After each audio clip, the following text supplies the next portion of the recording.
নমস্কার, আমি ডাক্তার নারায়ণ রায় বলছি, হোমিওপ্যাথিক ফিজিশিয়ান।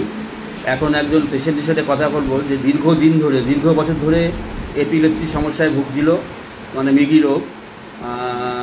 তা সে আছে, তা পেশেন্ট আছে। আপনার নাম কি? রানু ঋষি দাস। আপনার কে হয়? আচ্ছা, কত বছর ধরে এই সমস্যা? 5-6 বছর হয়ে গেছে। কী কী সমস্যা হতো?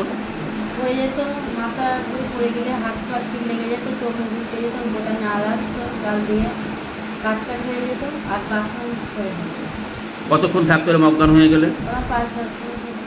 5-10 মিনিট মতো জ্ঞান আসতো।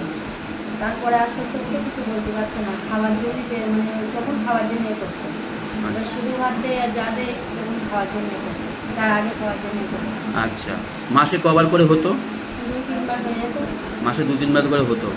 আমার কাছে হোমিওপ্যাথিক ট্রিটমেন্ট করে কতটা কমেছে? যেটা বেশি হতো সেটা কম হতো, অনেকটা কমেছে। এখন মাসে একবারও হয়, কোনো মাসে একবারও হয় না, তাই তো?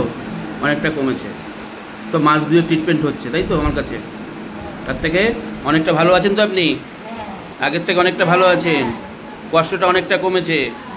হ্যাঁ, পুরোটা যায়নি, কিন্তু কষ্টটা আগের থেকে অনেকটা কমেছে। তো শরীরে কষ্টটা কমেছে। আপনি ঠিকভাবে ওষুধগুলো খান, হ্যাঁ, একদম সুস্থ হয়ে যাবেন। ঠিক আছে?